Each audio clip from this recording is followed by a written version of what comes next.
Lorsqu'on pense à la dictature de nos jours, au 21e siècle, on pense à des autocraties, à des régimes tyranniques.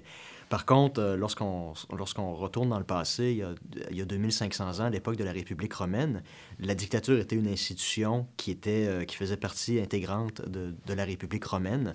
Donc, lorsque la République faisait face à des dangers domestiques ou externes, les institutions étaient suspendues de façon temporaire et les pleins pouvoirs étaient donnés à un seul individu et dont le mandat était de régler la situation et de ramener le calme dans la République. Et il y a beaucoup de... L'ouvrage de Machiavel a été très mal interprété par un bon nombre de personnes parce qu'évidemment, dans Le Prince, Machiavel donne des conseils sur comment conserver le pouvoir. Il donne des exemples qui sont extrêmement violents. Donc, il y a beaucoup d'interprètes qui en ont conclu que Le Prince, c'est un ouvrage qui était immoral.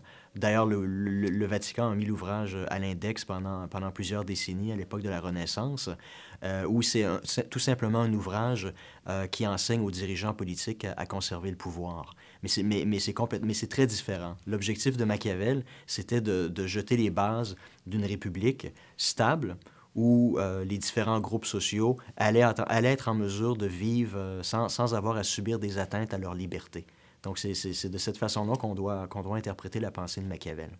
À l'époque de la République romaine, lorsque les sénateurs élisaient un dictateur, c'était pour une période maximale de 6 mois. Et la personne avait les pleins pouvoirs. Donc, il y a deux situations où des dictateurs étaient choisis par le Sénat romain. C'était lorsque la République romaine était menacée d'implosion en raison de troubles entre les riches et les pauvres, une menace de guerre civile, ou lorsque la République faisait face à un danger extérieur très menaçant. Par exemple, à l'époque des guerres puniques contre Carthage, lorsqu'Hannibal, avec ses éléphants, a envahi l'Italie d'aujourd'hui, les pleins pouvoirs ont été donnés à un individu dont le seul et unique mandat était de s'assurer de la préservation de la République romaine.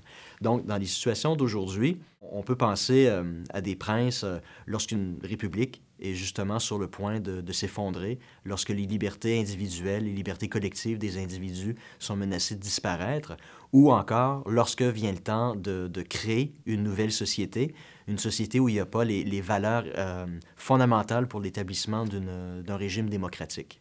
Donc, ce sont les deux situations au 21e siècle, à l'époque contemporaine, où on peut penser à confier le pouvoir à un individu pour une période limitée, dont le mandat sera de préserver, de ramener l'ordre, si on fait face à une guerre civile, un conflit social, ou jeter les bases d'un État qui va être démocratique sur le long terme.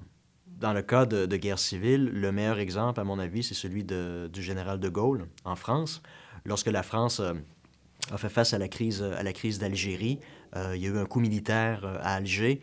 Les militaires ont fait un deuxième coup, un coup d'État, ont pris le contrôle de la Corse et menaçaient d'envoyer des régiments aéroportés sur Paris pour prendre le contrôle de l'Assemblée nationale. Donc, la France était menacée. Et puis, à l'époque, le général de Gaulle a accepté de revenir au pouvoir. Et la condition a été, comme à l'époque d'un dictateur romain, qu'on lui confie les pleins pouvoirs pour une période de 6 mois. Et pendant ces 6 mois-là, il a rétabli l'ordre et il a proposé à la France une nouvelle constitution qui allait permettre de rétablir l'ordre et de garantir les libertés civiles des citoyens. Vous avez aussi Abraham Lincoln, pendant la guerre civile américaine au 19e siècle. On sait très bien que Lincoln a utilisé des moyens complètement immoraux pour être en mesure de faire passer l'amendement pour abolir l'esclavage. Donc, il a offert des pots de vin à des membres du Congrès, il leur a offert des emplois, il a délibérément menti au Congrès américain. Donc, Lincoln a utilisé des moyens immoraux, mais c'était pour obtenir une finalité qui était noble. Donc, Machiavel dit ses actions l'accusent, mais les résultats l'excusent. Donc, dans le cas de conflit civil, vous avez ces deux exemples-là, de Gaulle et Lincoln. Et dans le cas de la création d'une nouvelle société où les principes de base pour une démocratie ne sont pas présents, vous avez l'exemple, après l'effondrement de l'Union soviétique en 1991, différentes républiques, principalement celles d'Asie centrale, ont confié les pleins pouvoirs à un président Donc, c'est dans le cas du Kazakhstan, par exemple, Nursultan Nazarbayev. Lorsque le Kazakhstan a obtenu son indépendance de facto en raison de l'effondrement de l'Union soviétique, les frontières du pays étaient pas très claires. Vous aviez 40% de la population qui était russophone.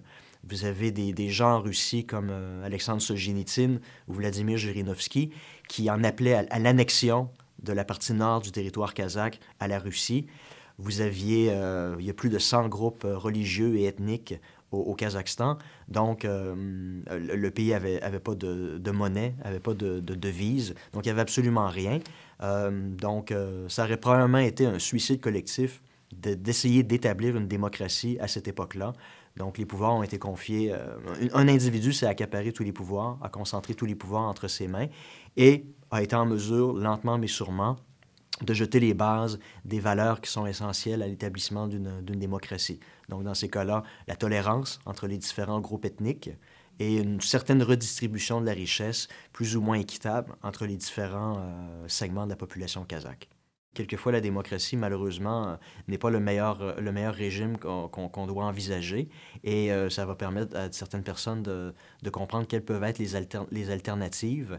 Et ça va aussi, j'espère, permettre aux gens d'avoir une meilleure idée de l'esprit machiavélique qui est absolument pas celle qu'on lui a donnée à travers les multiples interprétations dont il a été victime au cours des 500 dernières années.